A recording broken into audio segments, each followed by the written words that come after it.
Eu os convido a abrirem as suas Bíblias no livro do profeta Ezequiel. Ainda não abram num capítulo específico, nós vamos ter que dar uma passeadinha pelo livro para chegarmos até o seu conteúdo no que vamos abordar essa noite.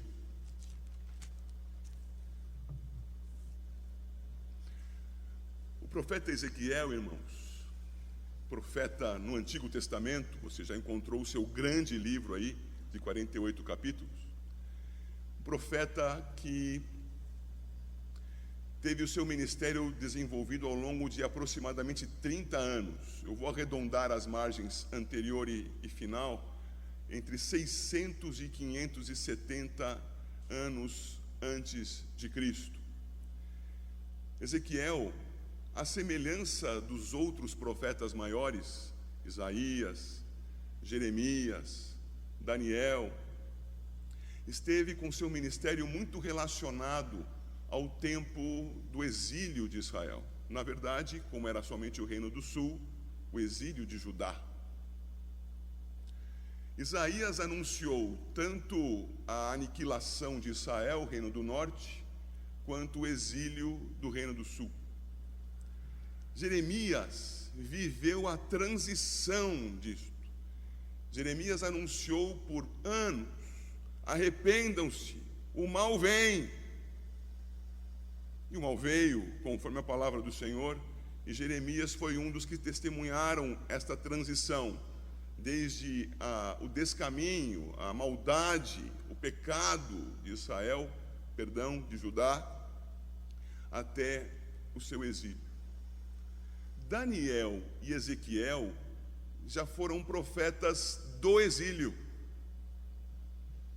Daniel profetizou entre os babilônicos, profetizou diante dos babilônicos, e Ezequiel, entre os babilônicos, profetizava às nações e especialmente para o remanescente de Israel. Falava do próprio povo de Deus. Ele começou o seu ministério, e aí eu peço que você dê aquela folheada até o primeiro capítulo, e você verá ali que há visões tremendas, visões fora do comum. Até mesmo o Apocalipse se torna bastante pálido diante das visões de Ezequiel. No capítulo 1 de Ezequiel, ele vê seres celestiais com uma descrição difícil de reproduzir, difícil até mesmo de imaginar. Ele estava descrevendo seres que estão, de fato, além da realidade natural da criação, seres celestiais. Ele descreve alguma coisa a respeito do próprio Deus, da visão da sua glória, e tudo isso apenas no primeiro capítulo. Ele vai apresentando, irmãos, o peso da mão do Senhor sobre o seu povo e dá os motivos para tanto. Se você folhear, por favor, até o capítulo 8 do livro,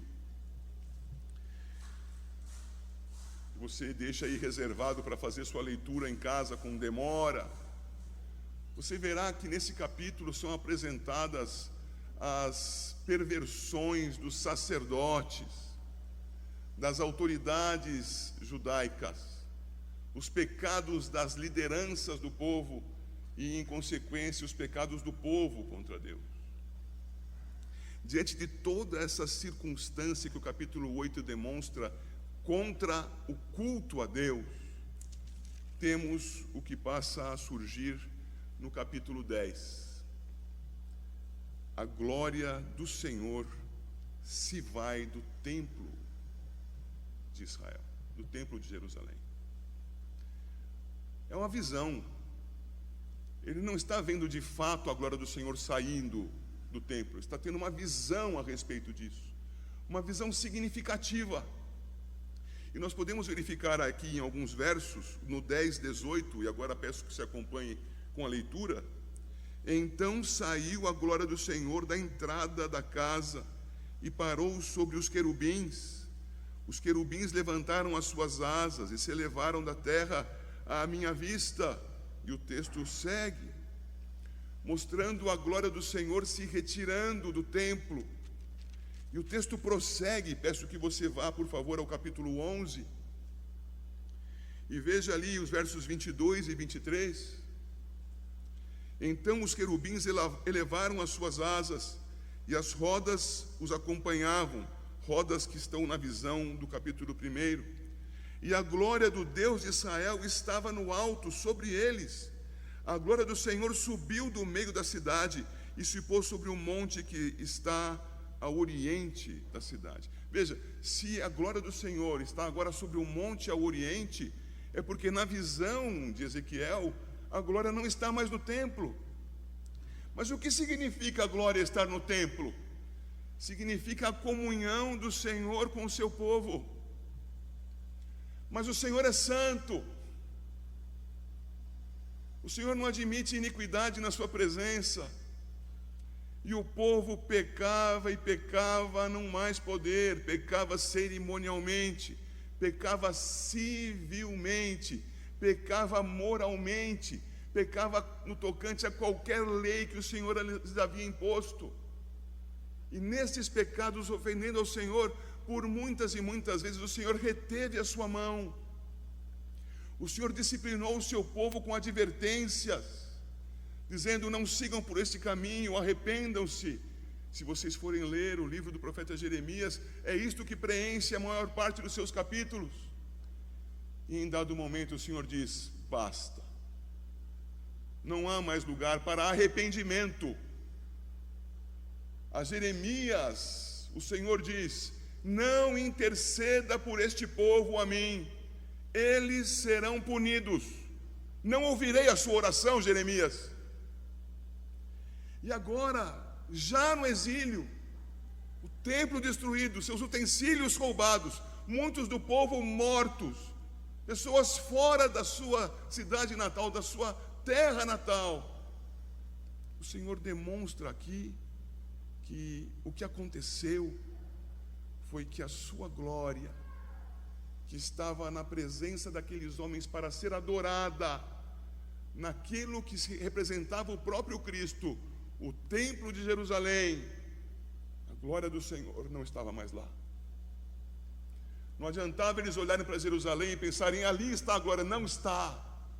Não havia meios do povo por si só buscar um marco geográfico, uma construção para ali adorarem a Deus. Não havia mais.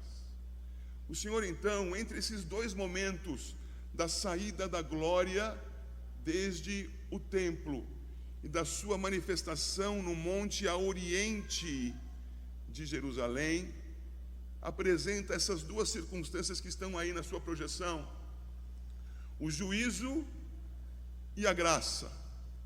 Eu peço que vocês acompanhem a leitura que passo a fazer do capítulo 11.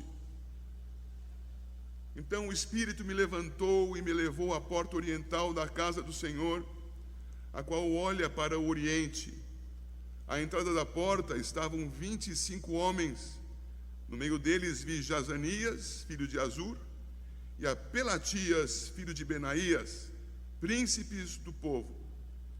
E disse-me: filho do homem, são estes os homens que maquinam vilezas e aconselham perversamente nesta cidade, os quais dizem: não está próximo o tempo de construir casas, esta cidade é a panela e nós a carne. Portanto, profetiza contra eles, profetiza, ó filho do homem.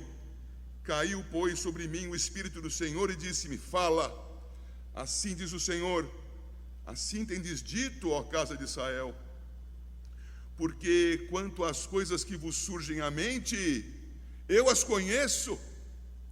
Multiplicastes os vossos mortos nesta cidade, e deles enchestes as suas ruas.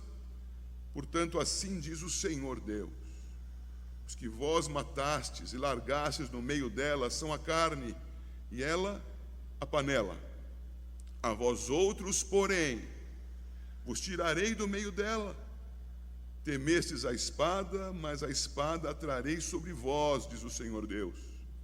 Tirar-vos-ei do meio dela, e vos entregarei nas mãos de estrangeiros, e executarei juízos entre vós. Caireis à espada, nos confins de Israel vos julgarei, e sabereis que eu sou o Senhor. Esta cidade não vos servirá de panela, nem vós servireis de carne no seu meio. Nos confins de Israel vos julgarei, e sabereis que eu sou o Senhor. Pois não andastes nos meus estatutos, nem executastes os meus juízos, antes fizestes segundo os juízos das nações que estão em redor de vós. Até aqui, por enquanto, irmãos, o que o Senhor está dizendo nesse texto, ao profeta Ezequiel, que está diante de um povo rebelde, apóstata, é que ele conhece os seus pensamentos, é que ele vê as suas ações, e conhecendo isto do povo, sabe que ele é idólatra, que ele é rebelde. E diz mais, diz que esse povo não é apenas idólatra e rebelde, é assassino, porque mataram os seus compatriotas nas ruas da cidade. Esse povo rebelde contra Deus é tratado pelo Senhor conforme os seus maus pensamentos. A palavra aqui em português diz vilezas, porque o Senhor, conhecendo os seus pensamentos, sabe que eles estão maquinando: nós vamos padecer aqui, Deus nos condenou para morrermos aqui, a cidade é a panela, nós somos a carne. E o Senhor diz: não, os que vocês mataram são a carne, a cidade é panela para eles, mas a vocês eu reservei o exílio, o juízo no exílio. Algumas pessoas, quando estão furiosas, nervosas com as outras, tendem a ser tão rigorosas nos seus juízos, que desejam que elas não morram rapidamente. Já ouviram alguém falar sobre isso? Olha, eu espero que aquela pessoa pague pelos seus erros, que ela morra, mas que isso aconteça bem devagarinho.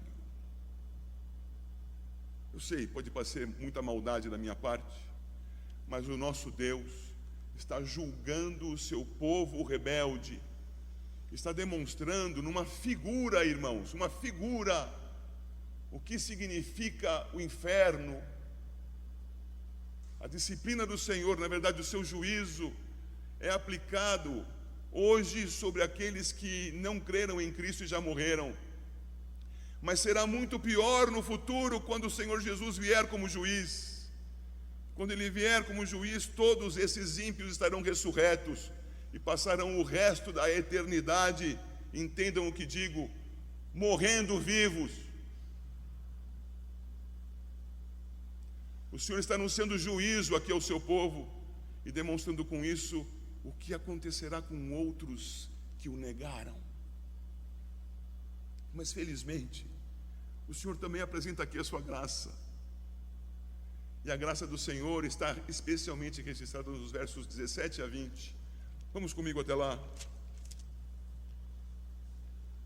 Ainda o Senhor, expondo pelo poder do seu Espírito a Ezequiel, então é dito: dize ainda, assim diz o Senhor Deus, hei de ajuntá-los do meio dos povos, e os recolherei nas terras para onde foram lançados, e lhes darei a terra de Israel, e voltarão para ali e tirarão dela todos os seus ídolos detestáveis. Eu volto a ler: voltarão para ali e tirarão dela todos os seus ídolos detestáveis e todas as suas abominações.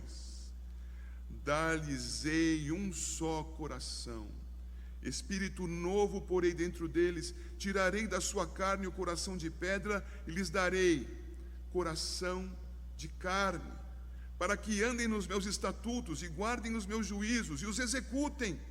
Eles serão o meu povo e eu serei o seu Deus. Onde está isso localizado na história da redenção? Isto é anunciado a um povo que já estava exilado. Será que isso se encerra tão somente àquele povo? Esse povo retornou do exílio. 70 anos depois do seu início, a consumação do retorno. Você pode conferir isto nos livros de Esdras e Neemias. Mas, irmãos, será que isso era tudo? Será que o que se viu em Israel, repito, em Judá, desde então, é a consumação de todos estes dados que temos aqui? Até hoje os israelitas abandonaram os seus ídolos detestáveis e as suas abominações. Até hoje eles têm um só coração. Até hoje eles têm um coração vivo, porque não é mais de pedra, e sim de carne. Até hoje eles andam em obediência ao Senhor, nos seus estatutos e nos seus juízos. Irmãos, o que está registrado aqui vai para muito além da história de Israel. Isto é o prenúncio da igreja, e da igreja gloriosa, da igreja que hoje é chamada a andar não compartilhando com outros cultos, com outros deuses, com outras práticas, uma igreja irresponsável, não. É uma igreja que é chamada à fidelidade, a andar com o coração novo que o Senhor lhe deu, sob a sua graça. O que nós vimos aqui, então, irmãos, é que a glória do Senhor se vai, o juízo é aplicado e a graça é prometida. Capítulos adiante, irmãos, no capítulo 40, por favor, vamos comigo até lá. Ezequiel 40. E do 40 até o 48, a última visão de Ezequiel, nós temos em seus 3 primeiros capítulos, 40, 41 e 42, uma descrição detalhada de um edifício que não está sendo construído, um edifício que já está sendo mostrado para Ezequiel. Um anjo se apresenta, enviado pelo Senhor, e começa a mostrar para Ezequiel com detalhes aquele edifício. Ezequiel vai conhecendo, capítulo 40, 41, 42, e fica sabendo algo a respeito desse edifício que nós vamos constatar ao olharmos para o capítulo 43, versículo 2.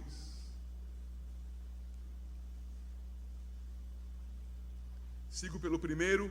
Então o homem me levou à porta que olha para o oriente,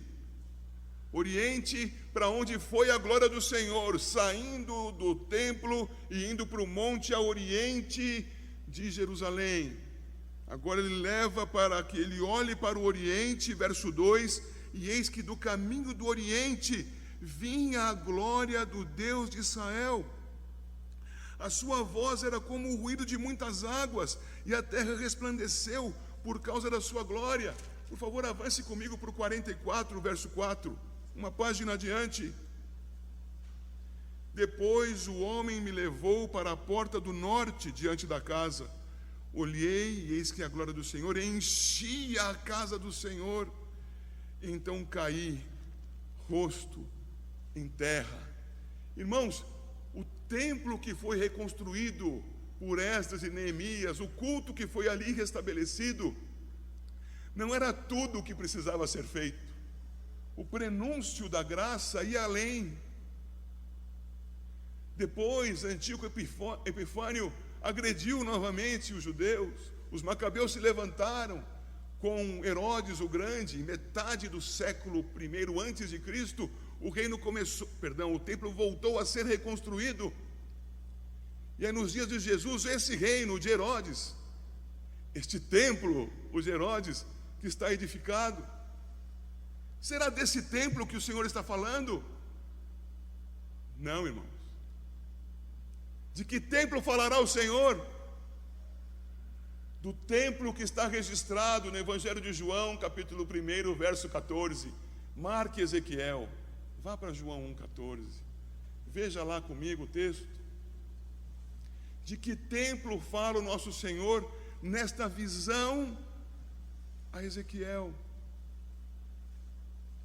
Fala do templo de Cristo.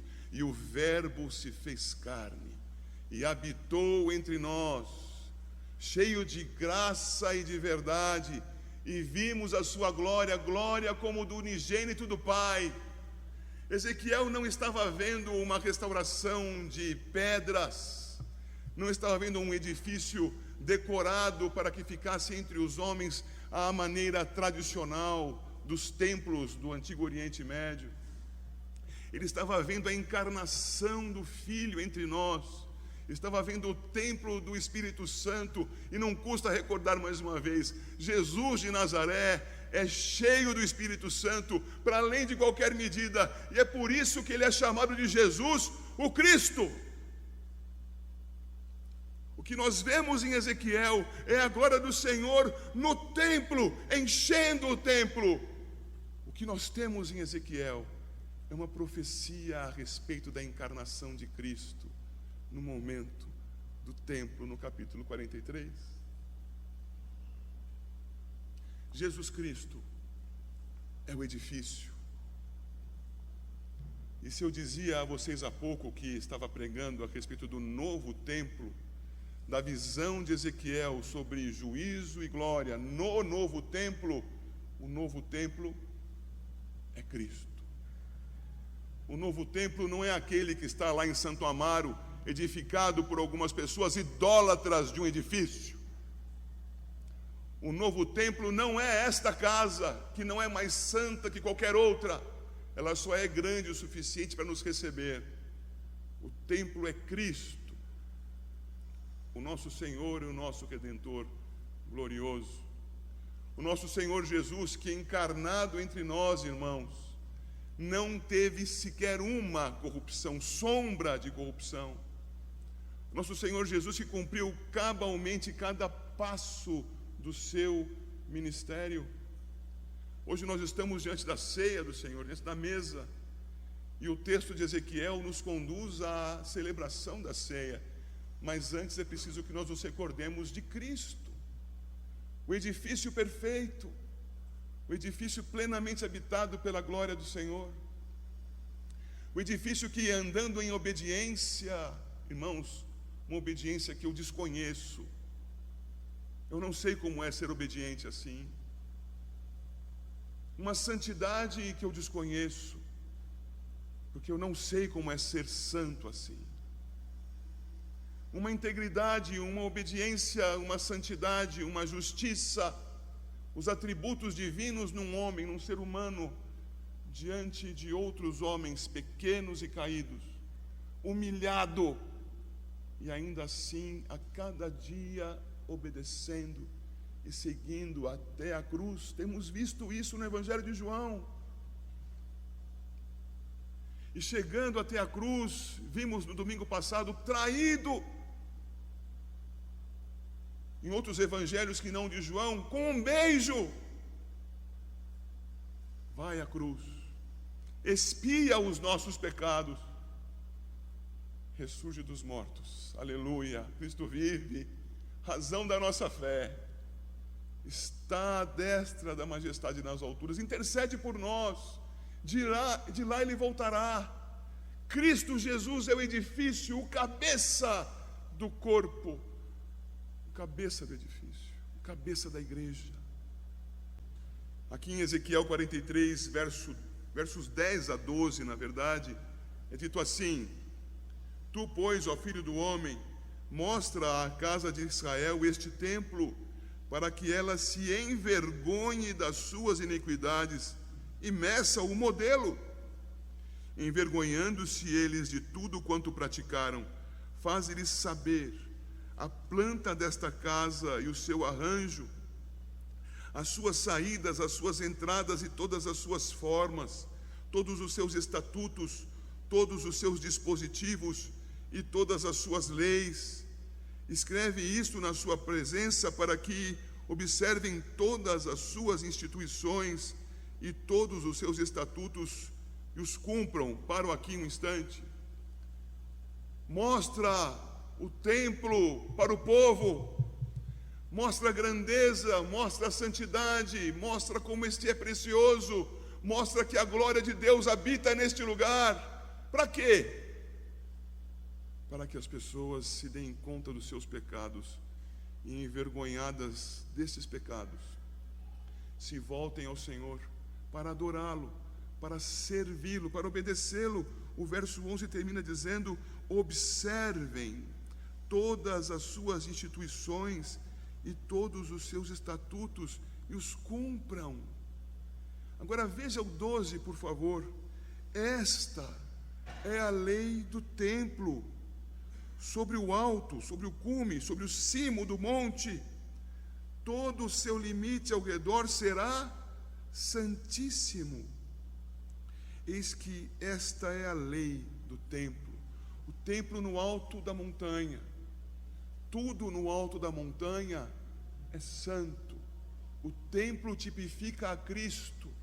O Cristo que é cabeça da igreja. Logo, o Cristo que é santo está ocupando um espaço na visão, o alto do monte, totalmente santo. Como devem se comportar aqueles que têm comunhão com o cabeça? Qual é a lei do templo? Santidade. Santidade. Quando lemos 1 Coríntios capítulo 10, a partir do 14, e vemos ali nosso irmão Paulo instruindo aos coríntios a respeito das misturas que andavam fazendo, daquele pensamento aparentemente santo, como alguns costumam dizer, paletó e gravata no domingo, cara de santo, cara de justo, mas no correr da semana, no dia a dia, nos negócios, nos relacionamentos, marcado pela falsidade, pela iniquidade, pela mentira, pelas ideias e ideologias anticristãs. Mas no domingo,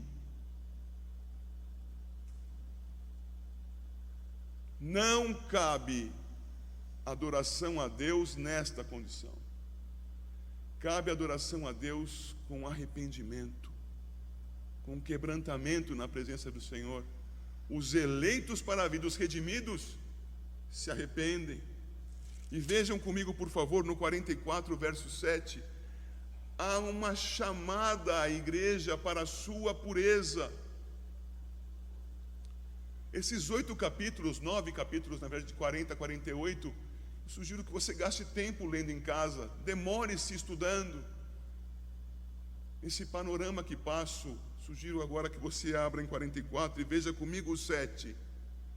Porquanto introduzistes estrangeiros, incircuncisos de coração, incircuncisos de carne, para estarem no meu santuário, para o profanarem em minha casa, quando ofereceis o meu pão, a gordura e o sangue, violastes a minha aliança com todas as vossas abominações.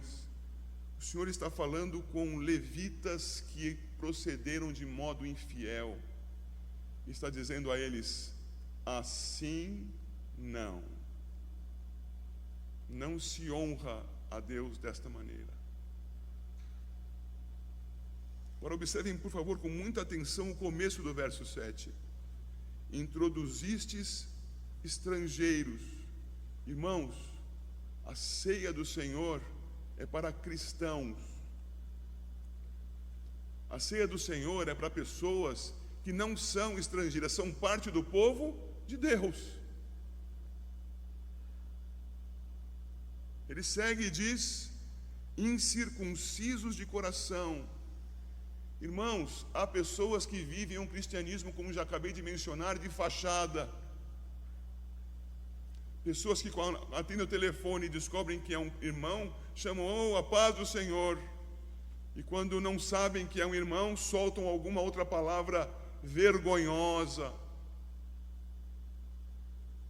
Eu e você já devemos ter recebido em algum momento mensagens por engano de alguém, não receberam no seu WhatsApp? Isso foi por engano. Essa era só para aqueles que pensam como eu no dia a dia. Para você que é cristão, tinha que ir o anjinho cantando um hino ao Senhor. Incircuncisos de coração são incrédulos de fato e crentes na aparência. O Senhor diz: esses não podem entrar. A mesa do Senhor é para crentes, para pessoas que façam parte do povo. Mas há uma terceira característica aí, veja: incircuncisos de carne. Quem era circuncidado na carne? Era quem era reconhecido como parte do povo da aliança. Eu e você não sabemos como vão os corações. Você consegue ver algum coração aqui? Consegue ver a sinceridade das pessoas? Eu não. A igreja se organiza e leva a cumprimento aquilo que o Senhor Jesus Cristo disse a respeito do batismo. O batismo é um sinal de integração do crente ao povo visível de Deus. Quem crer será batizado, integrado no povo visível. Não é o único significado do batismo, mas é um muito importante.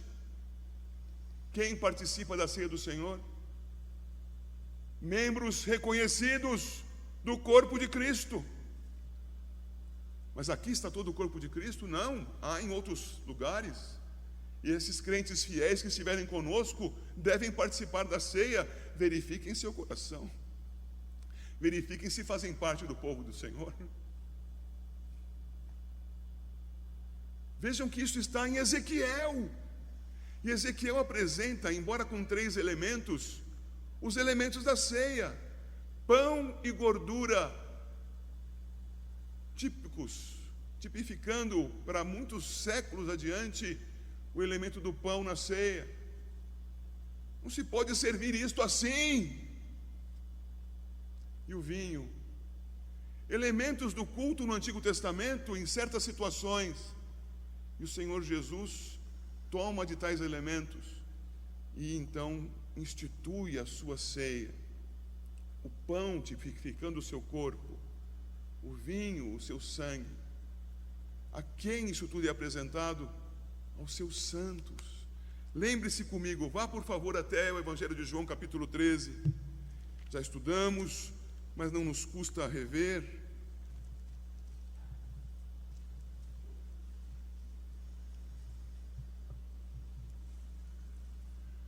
Nosso Senhor Jesus, a partir do verso 6, João 13, 6, aproximou-se, pois, de Simão Pedro, e este lhe disse: Senhor, tu me lavas os pés a mim?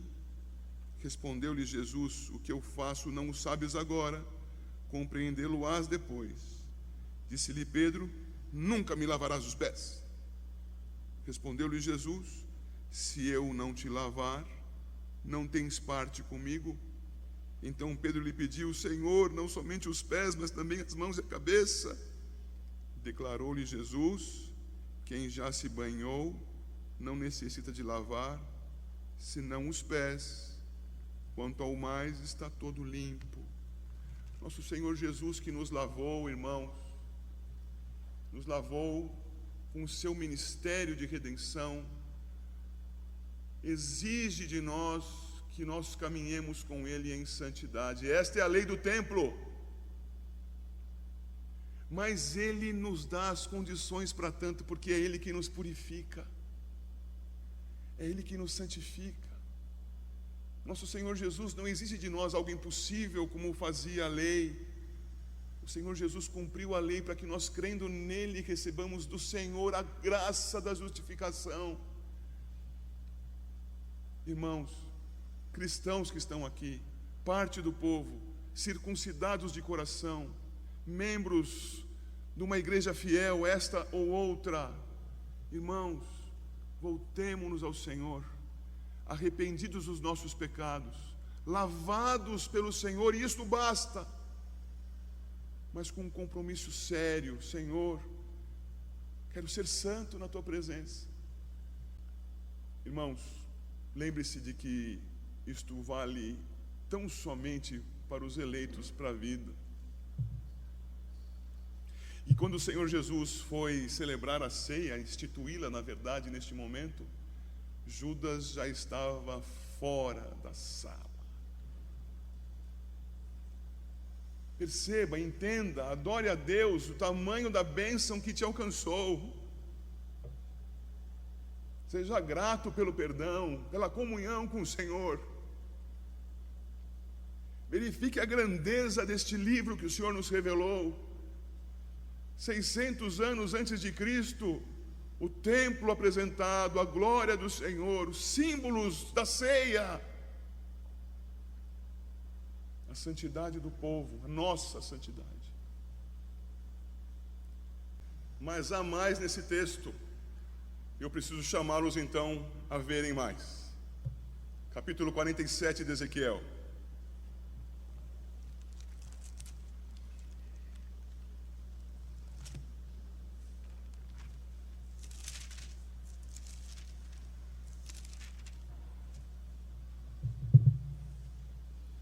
Ezequiel 47. Cristo, o templo, o cabeça. Os que creem em Cristo compõem com Ele o templo, mas são corpo, não são cabeça. Mas e então, o que sucede?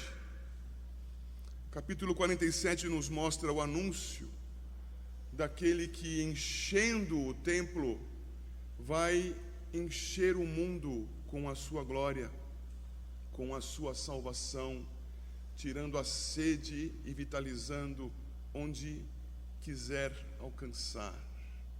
Veja o texto, Ezequiel 47, verso 1. Depois disto o homem me fez voltar à entrada do templo, e eis que saíam águas de debaixo do limiar do templo. Repito, saíam águas de debaixo do limiar do templo, para o oriente, porque a face da casa dava para o oriente, e as águas vinham de baixo, do lado direito da casa, do lado sul do altar. Ele me levou pela porta do norte e me fez dar uma volta por fora, até a porta exterior, que olha para o oriente, e eis que corriam as águas ao lado direito.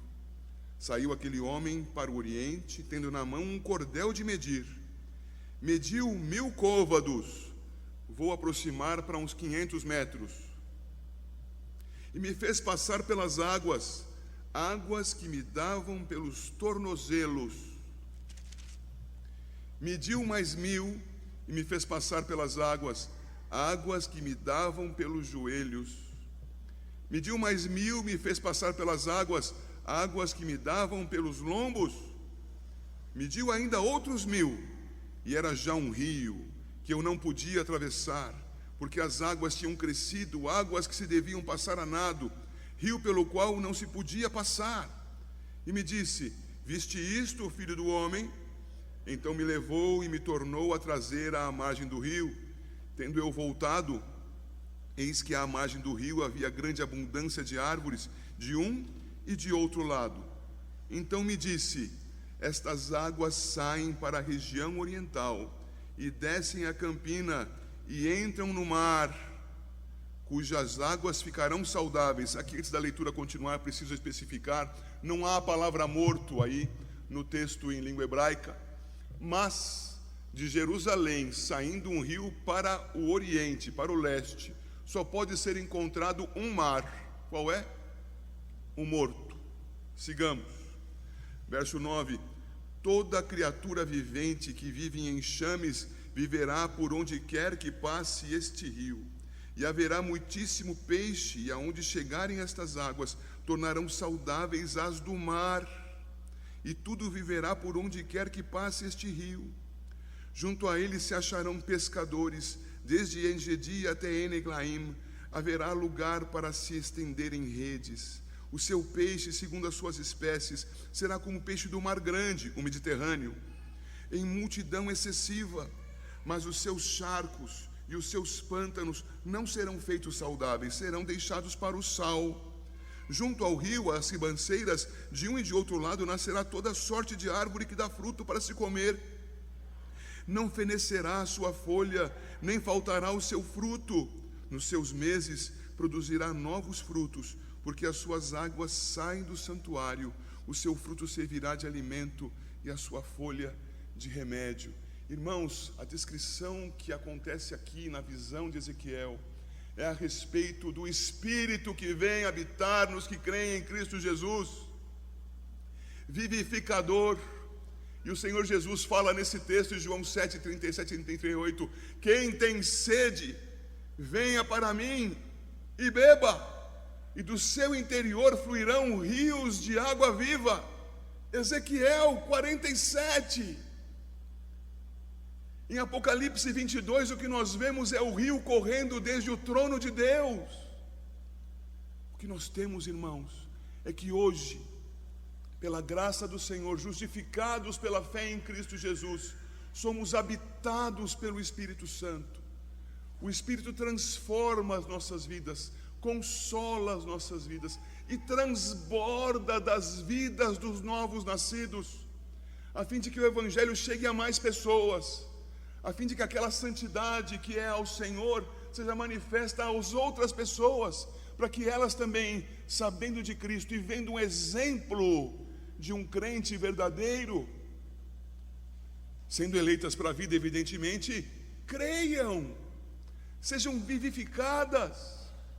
Um mar morto passará a ter cardumes de peixes como o Mediterrâneo.